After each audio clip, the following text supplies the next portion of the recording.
everybody, my name is Davis and welcome back to the video, and today we're here for another severe weather breakdown. Now we've got a lot of stuff to talk about today, including another major snowstorm that's going to be moving through, some tropical activity, some major flooding, and then potentially even a tornado or two today. So let's go ahead and get right into it, starting off with the SPC outlook for today, where we have a marginal risk of severe weather across portions of extreme southern Florida and the Florida Keys there. Tornado threat for today, you have a 2% chance to see a tornado here if you're in that marginal risk, so look out for that. Damaging winds, nothing, and hail threat, nothing. So this is literally just a tornadic and flooding threat for today, but still something noteworthy. Moving on to tomorrow, no risks, and then moving on to Friday here, no risks either. Climate Prediction Center, 6 to 10 day temperature outlook. We do have a pretty big area actually across the central United States in the medium blue there that is going to have a 50 to 60% chance to see below average temperatures, but once you get into extreme southern Texas, you'll notice another area that's actually going to have an area that's going to have a 60 to 70% chance to see below average temperatures, so look out for that in that region.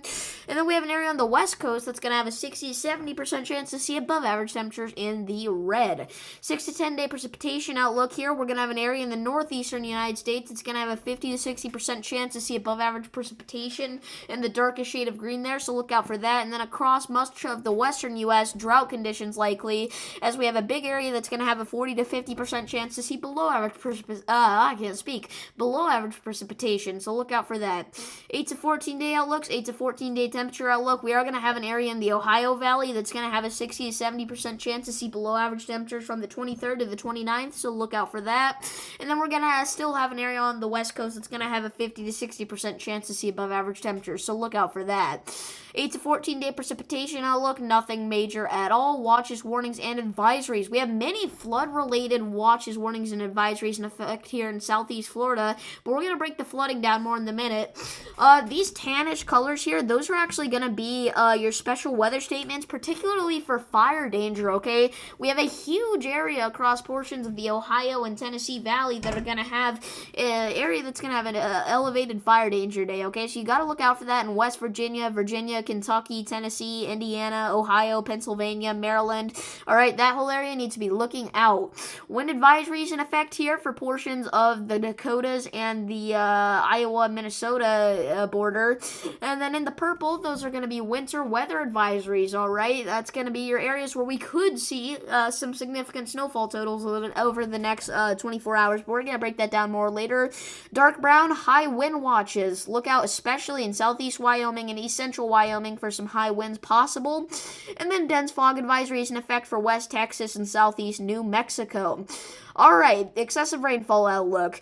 If you are in extreme southeastern Florida today, including Miami, you have a 40% chance to see flash flooding in the red there, so you have to look out for that. That is some very significant flooding. Yellow, that means you have a 15% chance to see flash flooding today, and green means you have a 5% chance to see flash flooding today, so look out for that. Moving on to tomorrow, the flooding threat doesn't stop, and we already have another slight risk of flash flooding tomorrow in the Melbourne area, okay, also including Orlando, going almost back down to Miami, so look out for that. That does extend all the way up to Daytona Beach as well. Once again, the green is going to be a 5% risk of flash flooding all the way from the tip of Florida down south all the way to the Florida-Georgia border up by Jacksonville. Friday here, the risk doesn't stop, all right? We're going to have another area that's going to have a 5% chance, or sorry, if you're in it, you're going to have a 5% chance to see flash flooding on Friday from Jacksonville back down to West Palm Beach, so look out for that. Saturday, nothing as of right now. Sunday, nothing as of right now. National Hurricane Center, we have this area that's been out here for a while that has a 50% chance to form into a tropical cyclone in the next 7 days and a 40% chance to form into a tropical cyclone in the next 48 hours, but I've said it time and time again, I don't think this is going to do anything, and they've been lowering the chances of it forming in the next whatever amount of time anyway, so I don't think it's a big deal. What I think is actually a bigger deal than the National Hurricane Center is making it is this disturbance right here that has a 10% chance to form the next 7 days and a 10% chance to form the next 48 hours, okay? This is showing a lot of heavy rainfall already. Okay, so you got to look out for this, but luckily it's not looking like it's really going to affect anybody too much. But here's the problem. It could affect the riptides in portions of the Carolinas, Georgia, and Florida if it does form. So we've got to look out for that, potentially also bring some gusty winds. Eastern Pacific, nothing. Central Pacific, nothing. Finally, snowfall totals, okay? This is for 3 p.m. Central Standard Time tomorrow. Compare that to whatever your local time is. We are going to have a huge snowstorm coming in the area that's under a winter weather advisory right now. I would honestly put up winter storm watches and winter storm warnings if it was me, but let's go and break this down state by state, starting off with Montana, where southeastern Montana is likely going to see nothing, all right, nothing at all, not even a dusting if you're in the Miles City, Glendive, Sydney area.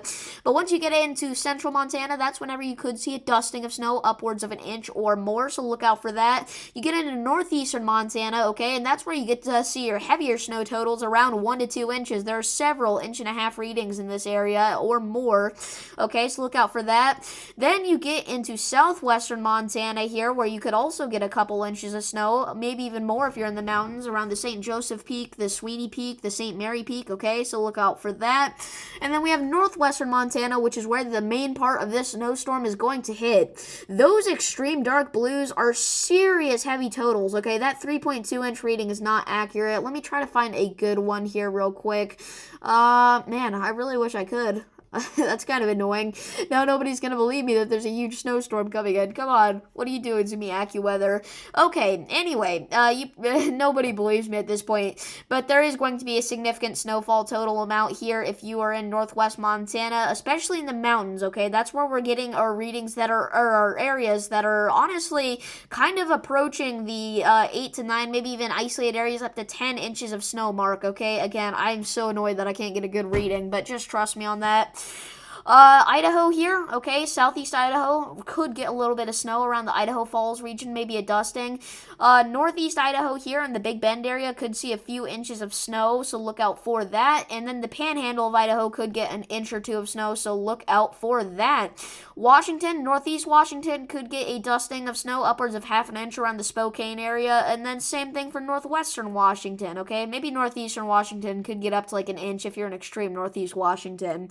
Oregon here, a slight portion of northeast Oregon could get a dusting of snow, and then same thing here for south central Oregon. There is a tiny area that could see some snow around the Lakeview area. California, okay, east central and northeastern California could see a dusting of snow, but if you're in those medium blue colors, that's where we start to get into like in a 1-inch to 2-inch, maybe even 3-inch reading, so look out for that. West Nevada, specifically west central and northwestern Nevada, okay, around the Reno, Carson City area, I mean a good 2 or 3 inches of snow, maybe even possible over the next 24 hours. Okay, maybe not that extreme, but it's going to be decently heavy, all right? So look out for that. Utah here, north central Utah around Salt Lake City could get some snow, upwards of an inch or two even in the mountains. There's a 2.4-inch reading, so look out for that just east of the Twin Peaks. And then we got Colorado here, where northwestern portions of the state could see upwards of an inch of snow, so look out for that. Same thing for west central Colorado and even southwestern Colorado a little bit. Then we get into Wyoming here, where east central Wyoming could get a little bit of snow around the Midwest region, okay? And then we get into western Wyoming and northwest Wyoming, where we could see upwards of an inch of snow. There is a 1.1-inch region here just north of Rendezvous Peak, all right? So look out for that. And then that's not all, folks. Believe it or not, we are even going into areas like North Dakota now with a decent amount of snow, okay? Northeastern North Dakota could see a dusting of snow. Same thing with northwestern North Dakota. So look out for that. Just on that North Dakota-Canada border, though, we do see a big snow system start to develop, and this only goes out to the next 24 hours for this radar playing, but I imagine that a little after this, like probably within the next 48 hours, you could get some heavier snow totals in North Dakota, so look out for that around the Sherwood area. Minnesota, northwestern Minnesota could get a dusting of snow, but nothing major. And that's pretty much it for today. If you guys did enjoy this video, make sure to like and subscribe. There was a lot of weather to talk about today. And hopefully it doesn't continue to be that way, but we are entering a slightly more active pattern, so unfortunately that could bring severe weather for millions. I'll see you guys all in the next one. Peace.